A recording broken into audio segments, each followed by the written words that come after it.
The film opens in a dense misty forest where a young girl named Sila stands alone, her eyes locked on a ram's corpse caught in the trees, its decaying body an eerie omen. She's part of a secluded religious cult made up entirely of women and girls, all of whom follow a charismatic man they call the shepherd. The women are divided into two groups, wives and daughters are identified by the color of their robes. Sila, still a daughter, wears blue. The group lives in isolation, surrounded by nature and strict rituals.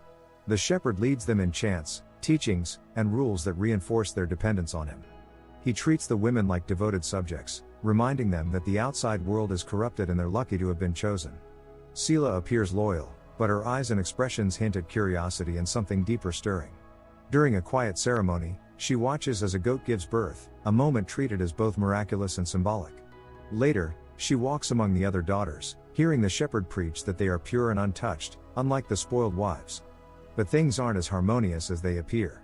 One of the wives, referred to as the shamed wife, is isolated, her face marked by scars and sadness. Sila begins to notice her more often and seems drawn to her. That night, as the group gathers to celebrate the shepherd's return from one of his many solitary journeys, Sila watches him closely, her expression unreadable. That evening, as the cult prepares to sleep, one of the younger daughters quietly asks for a bedtime story. The wives immediately shut it down, as only the shepherd is allowed to tell stories. Later in the night, Sila notices something troubling. From a distance, she sees the shepherd inside his private shelter with a sister. It's not the first time, but her eyes linger longer this time, watching as the two engage in physical acts. The next morning, the wives bathe the shepherd, as it's a ritual that borders on worship. His presence looms large and divine, but Sila's gaze starts to shift. Soon, she too is being bathed, this time by the older wives.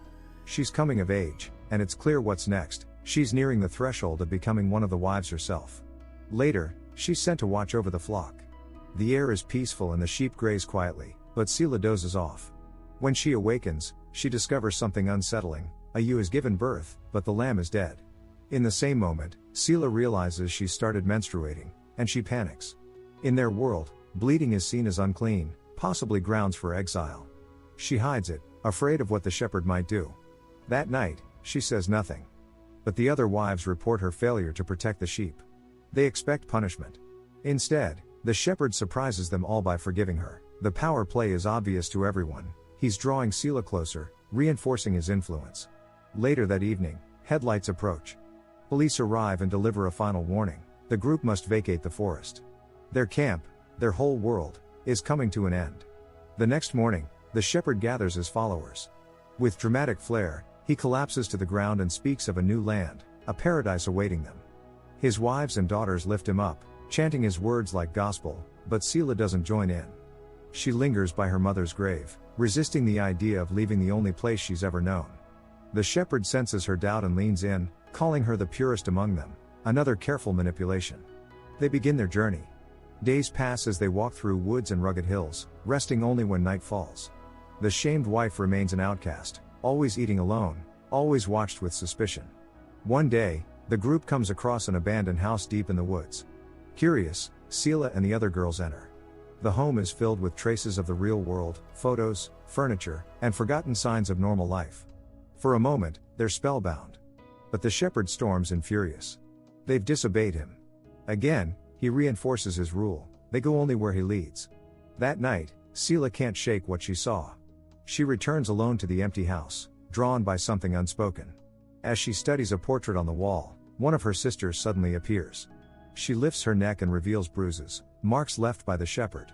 Sila's world, once certain, begins to fall apart. Her faith fractures, and in its place, something colder begins to take root. The next morning, the sisters discover Sila's secret and scream out, calling her impure. Sila is pulled from the others and exiled to walk with the shamed wife. The divide is clear. Sila has entered a new phase, and with it, a deeper isolation.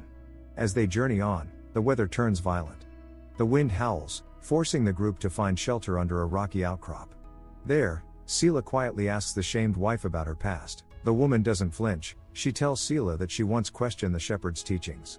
Her punishment came not for violence or betrayal, but for asking the right questions, and when Sila's mother developed an infection, she begged the shepherd to let her seek help. He refused, insisting faith alone would save her. Her mother died in agony. That was the turning point, and that's when the shamed wife was cast out. Sila imagines a life outside all this, a vivid vision of herself as a normal girl, in a car with her mother, untouched by ritual or control. That night, Sila watches one of the younger girls, already visibly pregnant, and a sinking realization sets in. This life is not sacred, it's a trap. These girls will become wives. They'll give birth to more girls who'll repeat the cycle. She sees the system now, and she wants no part in it. Weeks pass, and Sila's isolation ends. She rejoins the group once her bleeding is done. But nothing feels the same. They move deeper into uncharted wilderness, supposedly on the path to the promised land. Suddenly, one of the wives screams out, her water breaks. She collapses and panics. She doesn't want to give birth in the wild, but there's no time. The baby is coming. Hours later, the child is born, but the mother doesn't survive. Her body lies still in the dirt. The shamed wife breaks down in grief and fury. She faces the shepherd and spits out his real name, Michael. Stripped of his title, he burns the woman's body that day in silence. Sila watches the flames with hollow eyes. Her fury simmers beneath the surface. The next morning, as the group prepares to move, Sila notices the shamed wife staying behind.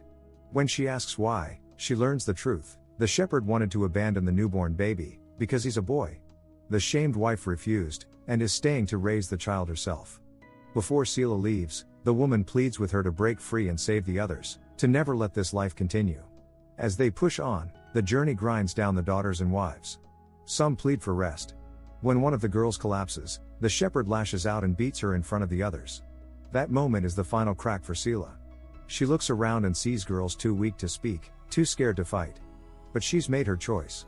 Soon, she will act. Eventually, the group reaches what the shepherd declares the promised land.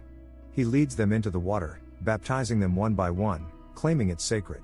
That night, as they sit around the fire, the daughters sense something is off. The wives are quiet, distant and unsettled. Later that night, Sila is summoned to the shepherd's tent. He orders her to unbraid her hair, and what follows leaves Sila shattered. The shepherd forces himself onto her, taking the girl's innocence. The next morning, Sila wakes to screams. The daughters rush from their tents, as every wife is gone. Panic ripples through the group. They search and eventually find the shepherd by the lake. He calmly tells them the wives have been taken to heaven for their obedience. But the daughters cry out, begging for the truth. The shepherd then tells them that they are the new wives now. Sila snaps, and the daughters turn on him. The shepherd is overwhelmed and beaten. Together, they kill him, freeing themselves from the man who controlled every part of their lives. Elsewhere, sheriffs patrol near the edge of the woods. They come upon something horrifying, bodies in the woods, it's the wives. Clearly killed by Michael. Elsewhere, the sisters finally find their peace. Their own promised land. A place where they can live, not as wives or daughters, but as free people. Make sure to like, comment and subscribe for more notifications. Until next time. See you soon.